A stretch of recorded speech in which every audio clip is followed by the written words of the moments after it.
యేసే పరిష్కారం ప్రేక్షకులందరికీ యేసుక్రీస్తు వారి సర్వశ్రేష్ఠ నామమున వందనాలు.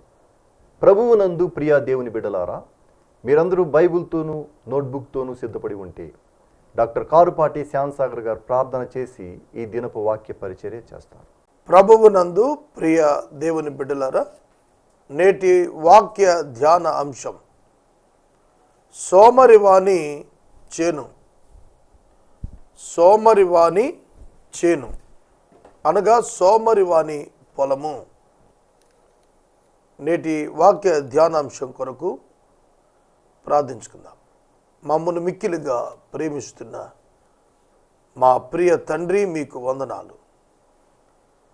ఈ సమయంలో మీ వాక్యాన్ని ధ్యానింప ఆశిస్తున్నాను. నేటి వాక్య ధ్యానం మా ప్రేక్షకులకు హెచ్చరిక, మెళకువ అనుగ్రహించబడినట్లు సహాయం చేయండి. యేసునామమున వేడుతున్నాము తండ్రి, ఆమెన్. ప్రియమైన దేవుని బిడ్డలారా, భారతదేశ జనాభా 110 కోట్లు దాటిపోయింది.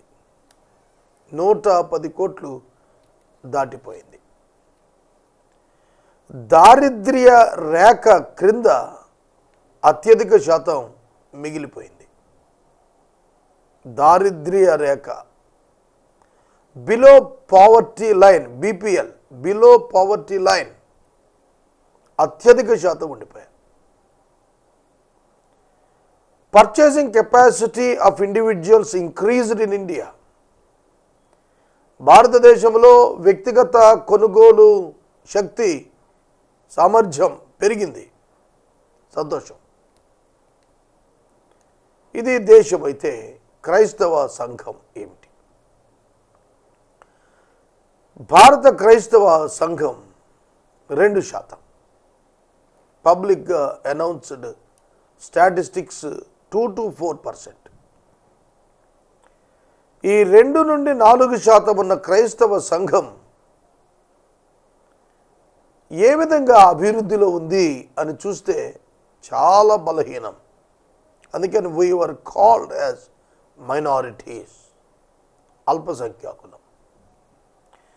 సంఖ్యాపరంగా మైనారిటీ, ఫైనాన్షియల్గా మైనారిటీ, ఎడ్యుకేషనల్గా బ్యాక్వర్డ్, డెవలప్మెంట్లో పూర్. ఇది పరిస్థితి. బైబిల్ గ్రంథం చేతిలో ఉంచుకుని, బైబిల్ గ్రంథం హృదయానికి హత్తుకుని, బైబిల్ గ్రంథం తల క్రింద పెట్టుకొని నివసించే, జీవించే క్రైస్తవులు ఎందుకు ఇలా ఉంటున్నారు? ఒకసారి ఆలోచన చేయాలి. సంఘాలలో అభివృద్ధి, సంఘాలలో డెవలప్మెంట్ ఎందుకు రావటం లేదు? కొన్ని గ్రామీణ ప్రాంతాల్లో మనం వెళ్ళినప్పుడు బహుబలహీనమైన సంఘాలు కనిపిస్తున్నాయి. సీమాంధ్ర పరిచర్య సహోదరులు ప్రారంభించారు. దానిలో భాగంగా కొన్ని ప్రాంతాల్లో, రాష్ట్రంలో గమనించినప్పుడు చాలా బలహీనమైన క్రైస్తవ సంఘాలు, చర్చ్ పాస్టర్ ఫీడ్ అయ్యే పరిస్థితి లేని సంఘాలు కనిపించాయి నాకు. కొన్ని ప్రాంతాల్లో కూలికి వెళ్ళినా కూడా దైవ సేవకులు పోషణ కష్టం అవుతున్న పరిస్థితి. అలాగే క్రిస్టియన్ యూత్ నిర్వీర్యం అయిపోతున్న పరిస్థితి కనిపించింది. కనుక రాబోయే కాలంలో వారిని చైతన్యవంతులు చేయాలనేది ఒక ఆలోచన చేశాను. నాకు ఇప్పుడు 44 సంవత్సరాలు, 45 జరుగుతోంది. 4500 ఎపిసోడ్స్ పూర్తి చేశాం ఇప్పటికీ. నాకు సెంట్రల్ గవర్నమెంట్ రిటైర్డ్ ఏజ్ వచ్చేటప్పటికి, రిటైర్మెంట్ ఏజ్ వచ్చేటప్పటికి 10,000 ఎపిసోడ్స్ మాట్లాడగలుగుతాను, ప్రభు చిత్తమైతే. నేను ఎన్నడూ కూడా దేవుని యొక్క వాక్యాన్ని చెప్పటానికి బద్దకించలేదు. పరిష్కారంలో వచ్చిన ధ్యానాల్లో ఎన్నడూ వద్దనుకోలేదు. దేవుని కృప కొనసాగింది. అత్యధికంగా యవనస్తులు అభివృద్ధిలోనికి రాకపోవడానికి కారణం చురుకుదనం లేకపోవటం, సోమరితనాన్ని ఆశ్రయించటం చూచాను నేను. సోమరితనం వలన కలిగే నష్టాలు, సోమరి యొక్క హృదయంలో ఉండే భావాలు ప్రతి వ్యక్తి జయించి తీరాల్సినవి అని నేను నమ్ముతున్నాను. ప్రతి విశ్వాసి తెలుసుకొని తీరాలి. మనం సోమరితనానికి భయపడాలి. అప్పుడే అభివృద్ధి సాధ్యమవుతుంది. యువత వృద్ధిలోనికి రావాలి అంటే సోమరితనం విసర్జించాలి. అందుకే దేవుని యొక్క వాక్యములో నుండి ఈ దినం ప్రత్యేక అంశముగా సోమరివాని చేను, సోమరివాడి పొలం ఎలా ఉంటుంది, సోమరివాడు తనకు పొలం ఉన్నప్పటికీ దాన్ని ఎట్లా చేసుకుంటాడు అనేది వివరిస్తూ సోమరితనమును గూర్చిన హెచ్చరికలు మీ ముందుకు తెస్తున్నాను. సామెతల గ్రంథము 24వ అధ్యాయము 30వ వచనం నుండి 34వ వచనం వరకు ఉన్న వాక్య భాగం మనం గమనించినప్పుడు కొన్ని సత్యాలు మనకు కనిపిస్తాయి. సామెతల గ్రంథం 24వ అధ్యాయం 30వ వచనం నుండి నేను 34 వరకు చదువుతాను. జాగ్రత్తగా వినండి. సోమరివాని చేను పొలము నేను దాటి రాగా, తెలివి లేని వాని ద్రాక్షారసము నేను ద్రాక్ష తోట నేను దాటి రాగా, ఇదిగో దాని యందు అంతటా ముండ్ల తప్పులు బలిసి ఉండెను, దూలగొండ్లు దాన్ని కప్పి ఉండెను, దాని రాతి గోడ పడి ఉండెను. అర్థమవుతుందా? దాని రాతి గోడ పడి ఉండెను. దానిని చూచి నేను యోచన చేసి తిని. సొలొమోను మహారాజు చక్రవర్తి యెరూషలేమును ఆధారం చేసుకుని 40 సంవత్సరాలు ఇశ్రాయేలు యూదా వారిని ఐక్యముగా పరిపాలించినటువంటి ఘనత కలిగిన వాడు. అతని కాలంలో యుద్ధాలు లేవు. అతని కాలంలో శాంతి పాలన జరిగింది. దేవుడు అతనికి జ్ఞానం ఇచ్చాడు. నగర సంచారం, దేశ సంచారం చేశాడు. అతడు సంచారం చేసినప్పుడు ఒక సోమరి వాని యొక్క పొలము బుద్ధిహీనుని యొక్క ద్రాక్ష తోట దాటి వచ్చాడట. అలా దాటగా ఆ స్థలం గమనించాడు. అందులో ఉన్న లోటు గుర్తించి రాస్తున్నాడు. అతన్ని చూడగానే ఎంక్వైరీ చేశాడు. ఏమిటి ద్రాక్ష తోట, ఏమిటి ఈ పొలం, ఏమిటి ఇలా ముండ్ల తుప్పలు, గచ్చపొదలు, దూలగొండ్లు ఉన్నాయి, దీనికి యజమానుడు లేడా అని ఎంక్వైరీ చేశాడు. యజమానుడు ఉన్నాడు. వాడు సోమరివాడు, బద్ధకస్తుడు, పనిచేయడు. అతని తండ్రి అతనికి పొలం ఇచ్చాడు. ఆ పొలాన్ని సాగు చేసి బాగు చేసి ఫలము పొంది పంట పొంది ధనవంతుడు అవ్వాలి. కానీ వాడు సోమరితనము చేత పొలమును నిర్లక్ష్యం చేశాడు. ఈనాడు అనేక మంది తమ పిత్రార్జితాలు నిర్లక్ష్యం చేస్తున్నారు. చురుకుదనము లేక బద్ధకము కలిగిన వారుగా, సోమరితనం కలిగిన వారుగా తమకున్న ఆధిక్యతలను పాడు చేసుకుంటున్నారు. తమకు అందుబాటులో ఉన్న అవకాశాలను జారవిడుచుకుంటున్నారు. నేను ఒక 6 మాసాల పాటు అనుకుంటాను ఎవ్రీడే ఇంచుమించుగా అనౌన్స్ చేశా, ఏసే పరిష్కారంలో పనిచేయటకు యవనస్తులు కావాలి అని. ఒక్క యవనస్తుడు కూడా వచ్చి అడగలేదు నన్ను నేను పనిచేస్తానని. నాకే అర్థం కాలేదు, ఏమిటి ఎటుపోతోంది, క్రైస్తవ యువత ఎటు వెళ్తున్నారు, ఎంతమంది ఖాళీగా ఉన్నారు, ఎంతమంది నిరుద్యోగంతో ఉన్నారు. ఎంతమంది ఆహారం లేకుండా ఉన్నారు. ఓపెన్ అనౌన్స్మెంట్ ఇస్తే వాళ్ళు రాలేదు. ఆ రోజు నేను అడిగాను, రాలేదు. ఏం చేస్తున్నారు యువత అంతా? వివిధ రకాలుగా కాలయాపన చేస్తున్నారు. గమ్యము లేని వారుగా జీవిస్తున్నారు. జీవితాన్ని ఎదుర్కోవాలి అనే ఆధ్యాత్మిక స్పృహ లేని వారుగా జీవిస్తున్నారు. కనుక వారికి మనం హెచ్చరిక చేయాలి దైవ సేవకులంగా.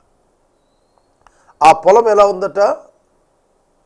ఆ పొలము దూలగొండ్లతో కప్పబడి ఉన్నది, పిచ్చి మొక్కలతో కప్పబడి ఉన్నది, గచ్చ పొదలతో ముండ్ల పొదలతో నింపబడి ఉన్నది.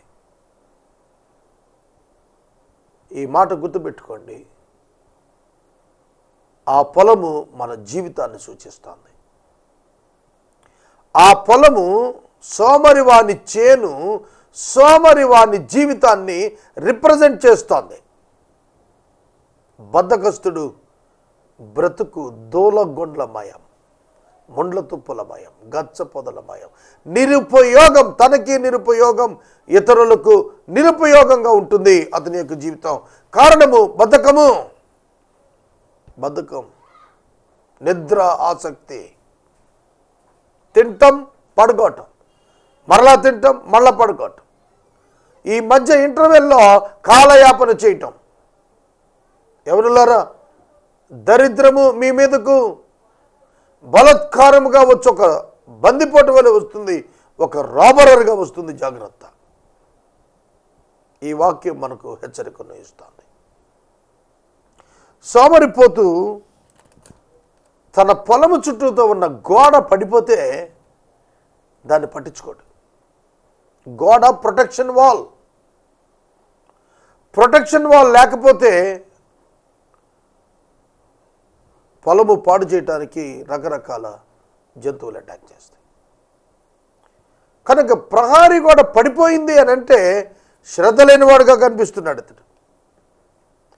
ప్రహారీ గోడ బద్దలైపోయింది, పడిపోయింది అని అంటే ఆసక్తి లేనివాడుగా కనిపిస్తున్నాడు. జీవితానికి ఒక ప్రొటెక్షన్ కావాలి.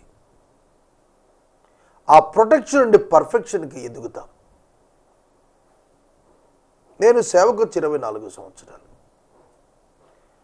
నేనెన్నడూ కూడా ఒక మూసలో పోసినట్లుగా ఉండిపోలేదు.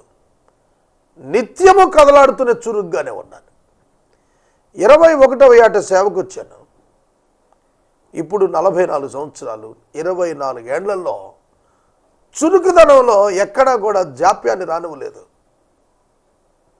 ఇప్పటికీ ఏదో ఒక యాక్టివిటీని తీసుకుంటూనే ఉంటున్నాను.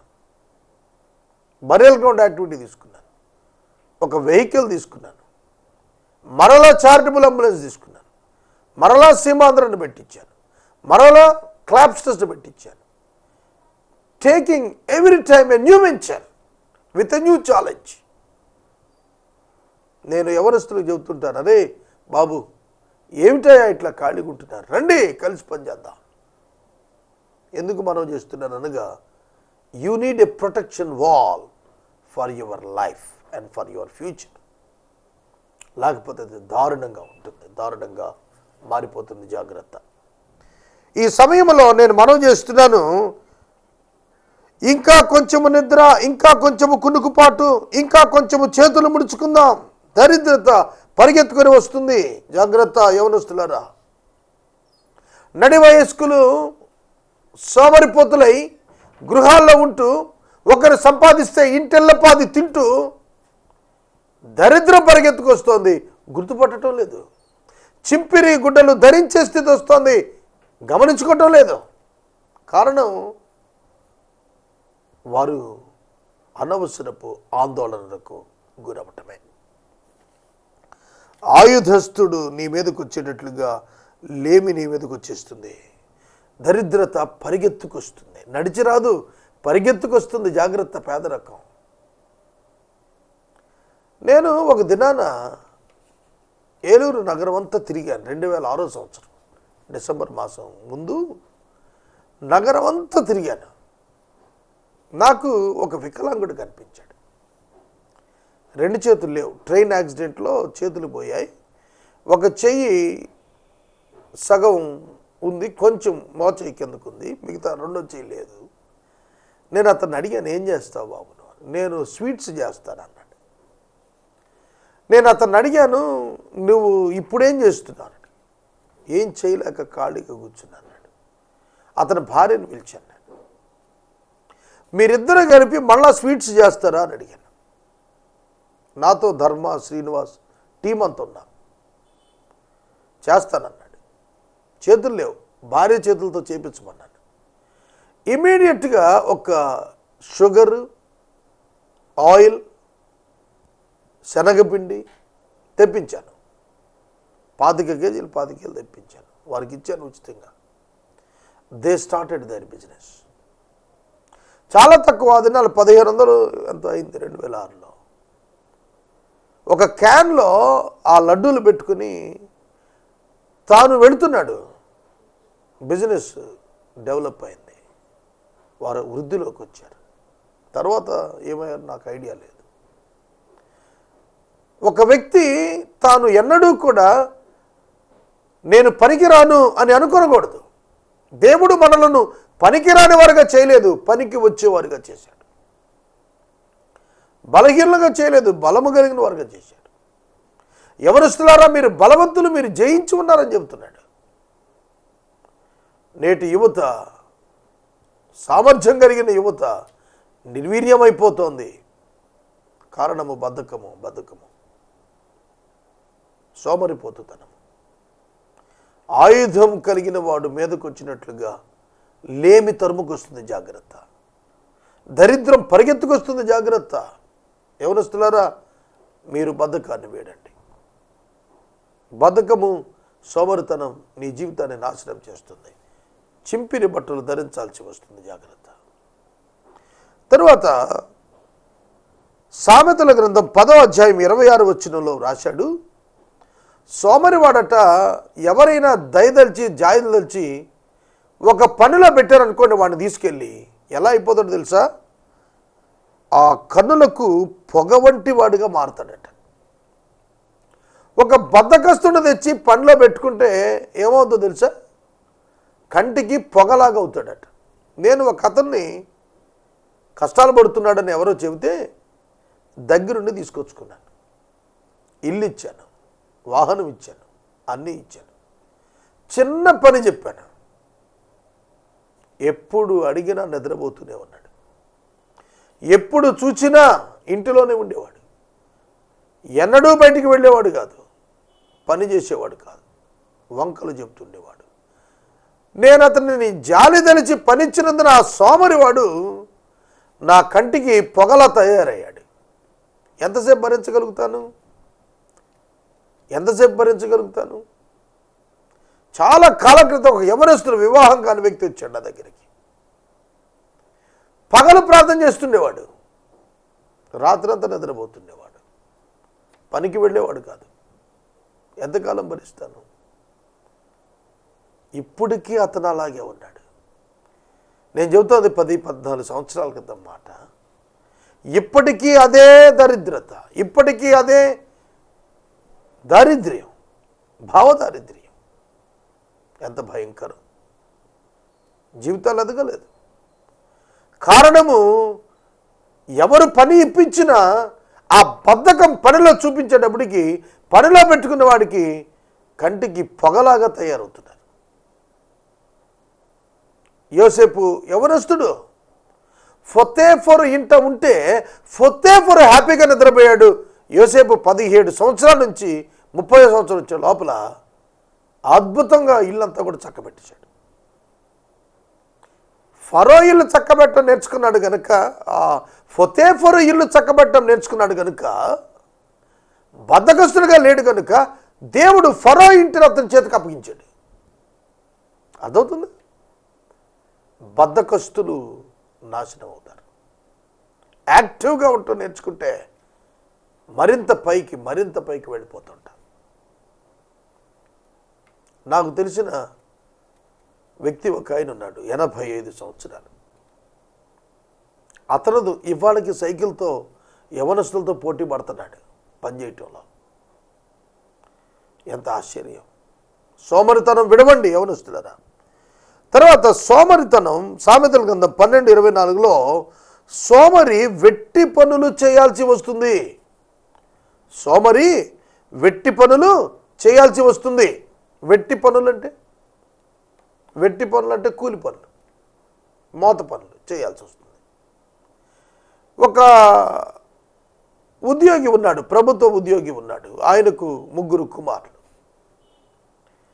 వారిలో 2 అవకాశాలు ఇచ్చినా చదువుకోవటానికి వెళ్ళలేదు. వ్యాపారాలు పెట్టిస్తే అభివృద్ధిలోకి రాలేదు. వ్యవసాయం చేతికిస్తే అభివృద్ధిలోకి రాలేదు. వాళ్ళు ఏమైపోయారు తెలిసిన? మూటలు మోసే పరిస్థితికి వచ్చారు. ఫలానా వ్యక్తి యొక్క కుమారుడు అని చెప్పుకోవటానికి బాధాకరం. మూటలు మోస్తున్నారు. నేను మనవి చేస్తున్నాను, ఆయన్ని నేను అడిగాను ఈ మధ్యన, బాబు నువ్వు రా పని చేద్దు కానీ మాకెందుకండి పని, మాకు అవసరం లేదండి. ఇలా పోతామండి. 40 ఏళ్ళ వయసున్నవాడు చెప్తున్న మాట. ఇలాగే ఉంటామండి. మరి పెళ్లి చేసుకోవా? ఎందుకులేండి మాకు పెళ్ళి. ఇంకా నాయన ఒక స్థిరపడవా? ఎందుకంటే స్థిరపడటం. ఇంకా అలాంటి వాడు ఎట్లాంటి వాడు అంటే, బయట సింహం ఉంది వెళితే చచ్చిపోతానేమో కాబట్టి నేను వెళ్ళని, ఇంట్లోనే కూర్చుంటాను. అనవసరపు ఆందోళనలు. మనం ఎక్కడైనా బ్రతకగలమండి. నేను ఎప్పుడు చెబుతాను, నన్ను ఒక చెట్టు కింద మళ్ళా 0తో వదిలేసిన I can make a difference. నేను ఖాళీగా ఉండను. రెవరెండ్ ఫాదర్ పి బాలా గారు ఒక దినం కరెస్పాండెంట్ డెంటల్ కాలేజ్, మేము మాట్లాడుకుంటున్నాం. నాకు ఆయన అంటే చాలా ఇష్టం.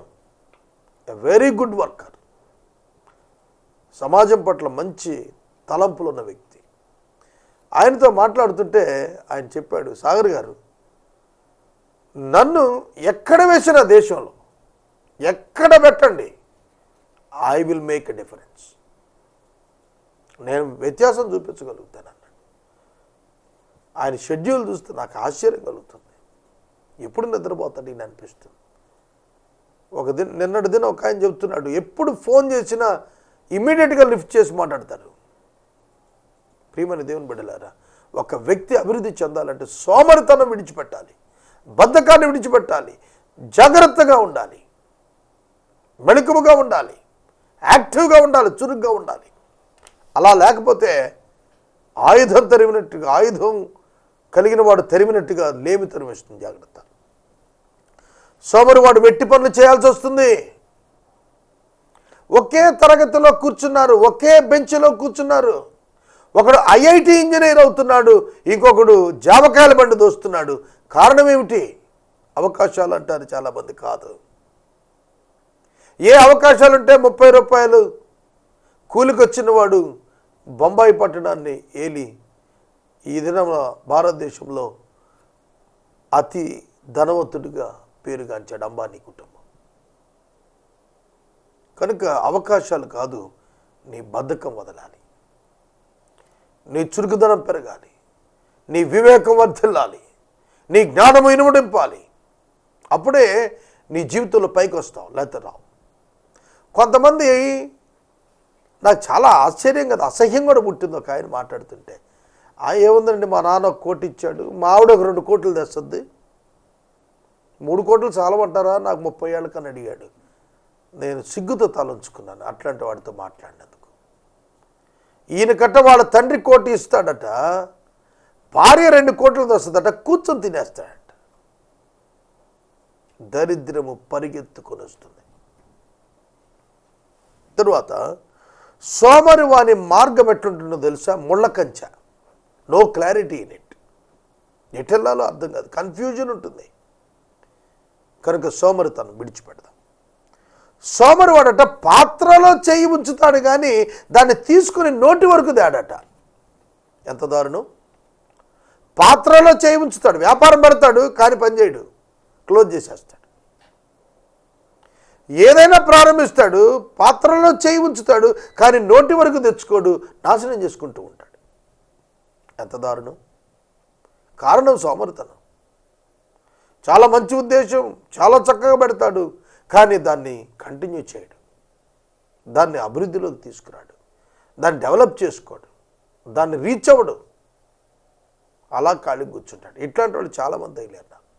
నాకు భయం, నేను ఎక్కడైనా ఇలా అయిపోతున్నానా అని. తర్వాత సోమరి తన దృష్టికి తాను జ్ఞాని అని అనుకుంటాడట. 26:16 సామెతల గ్రంథం 26వ అధ్యాయం 16వ వచనంలో అన్నాడు, సోమరి తన దృష్టికి తాను మహాజ్ఞాని అనుకుంటాడట. అబ్బా, ఇంతకంటే ప్రమాదం ఉన్నదా? మహాజ్ఞాని అనుకుంటాడా? అందుకే అన్నాడు, చీమలు బలహీనమైన సోమరి చీమల యొద్దకు వెళ్ళము, సోమరి చీమల యొద్దకు వెళ్ళము. సామెతల గ్రంథం 6వ అధ్యాయం 6-9 వచనాలు, 30వ అధ్యాయం 25 వచనం చూస్తే, సోమరి చీమల యొద్దకు వెళ్ళము. ఎందుకు వెళ్ళమంటున్నాడు? సోమరి చీమల యొద్దకు వెళ్ళము, వాటి నడతలు కనిపెట్టి జ్ఞానము తెచ్చుకో. వాటికి న్యాయాధిపతి లేడు, విచారణకర్త లేడు, విచారణకర్త లేడు, న్యాయాధిపతి లేడు, నో ఆఫీసర్, నో జడ్జ్. కానీ బాధ్యత కలిగి అవి బలహీనమైనవైనా, చీమలు బలహీనమైనవైనా వేసవి కాలమున తమ కొరకు ఆహారం సిద్ధపరచుకున్నాను. అర్థం చేసుకుందాం. ఒక సీజన్ బ్రతుకుతుందేమో, ఒక వేసవి, ఒక వర్షాకాలం, ఒక శీతాకాలం బతుకుతుందేమో చీమ. ఎంత షార్ట్ స్పాన్ ఆఫ్ లైఫ్. కానీ ఆ చీమ తన కొరకు ఆహారాన్ని సంపాదించుకోవటానికి వేసవి కాలం శ్రమిస్తుంది. మన జీవితంలో కూడా యవ్వన కాలం, నడి వయస్సు, వృద్ధాప్యం వస్తాయి. మనం సంపాదించుకోగలిగిన కాలము, పనిచేయగలిగినటువంటి కాలము, అవకాశములు అందిపుచ్చుకుని గడపగలిగిన కాలం ఒకటి ఉన్నదే, ఆ కాలమును జాగ్రత్త పడనివాడు వృద్ధాప్యాన్న బహు శ్రమల పాలవుతాడు. కనుక చీమ జ్ఞానం కలిగి పనిచేస్తుంది. చీమ బలం ఎంత? నీ బలం ఎంత? ఓ సోమరి, నీ బలం ఎంత? చీమ బలం ఎంత? చీమ ఎంత బలహీనరాలు నీతో పోలిస్తే. కానీ వేసవిలో అది పని చేస్తుంది, వేసవిలో కూడా అది పని చేస్తుంది. ఎందుకంటే వర్షం వస్తే పని చేయలేనేమో అనే భయం కలిగి. ఈ రాత్రి నేను ముగిస్తూ మాట్లాడుతున్నాను. నీ జీవితంలో వర్షాకాలం వంటి అననుకూల పరిస్థితులు రాకముందే, శ్రమైన, కష్టమైన వేసవి కాలపు పరిస్థితులైనా నీ బలముండగానే, నీ బలహీనతలోనే నీవు మెలకువగా, జాగ్రత్తగా, చురుకుదనంతో జీవించమని ప్రభు పేట మనం చేస్తున్నాను. నేను అడిగాను ఒక దైవ సేవకుడు, అయ్యా 3 నెలలుగా అడుగుతున్నాను, 3 యవనస్తులను నాకు ఇవ్వండి, నా దగ్గర చిన్న పనుంది చేయించాలి అని. ఎవరు ముందుకు రావట్లేదు. ఖాళీగా తిరుగుతున్నారు, రోడ్ల మీద తిరుగుతున్నారు, కళాశాలలు మానేసి తిరుగుతున్నారు, హై స్కూల్స్ చదువులు మాని తిరుగుతున్నారు, చెడ్డ వ్యసనాలకు వెళుతున్నారు తప్ప క్రైస్తవ యువత పని చేయుటకు రావటం లేదు. క్రైస్తవ యువత పని చేస్తేనే సంఘాల్లో అభివృద్ధి కనిపిస్తుంది.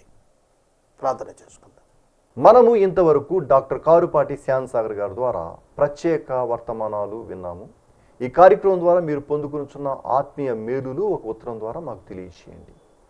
మీ ప్రార్థనా మనవులు మాకు తెలియచేస్తే మీ కొరకు ప్రత్యేకంగా ప్రార్థిస్తాం. ముగింపు ప్రార్థన ఆశీర్వాదాలతో ఈ కార్యక్రమాన్ని ముగించుకుందాం. ప్రార్థన చేసుకుందాం. రేపటి వాక్య ధ్యానంలో మరొక వర్తమానం, మరొక ప్రాముఖ్యమైన అంశం ధ్యానం చేద్దాం. ప్రార్థన. మమ్మల్ని మిక్కిలిగా ప్రేమిస్తున్న మా ప్రియ తండ్రి, మీకు వందనాలు. యేసే పరిష్కారం ప్రత్యేక వర్తమానాలు నిబంధన ఛానల్లో కొనసాగుటకు కావలసిన కృపనిమ్మని ప్రార్థిస్తున్నాం. మీ సహాయం కొరకు అందిస్తున్నాం. మీ వైపే చేతులు చాచి చూస్తున్నాం. దాసుని కనులు యజమానుని తట్టు, దాసురాలు కనులు యజమానురాలు తట్టు సహాయం కొరకు ఎదురు చూచినట్లుగా మీ కొరకే ఎదురు చూస్తున్నాం. మా జీవితాల్లో సోమరితనం ఉండకుండా సహాయం చేయమని యేసు నామమున అడుగుచున్నాం తండ్రి, ఆమేన్. తండ్రి అయిన దేవుని ప్రేమ, కుమారుని యేసయ్య కృప, పరిశుద్ధాత్మ దేవుని యొక్క అన్యోన్య సహవాసం సదాకాలం మనందరికీ తోడై ఉండును గాక. ఆమేన్.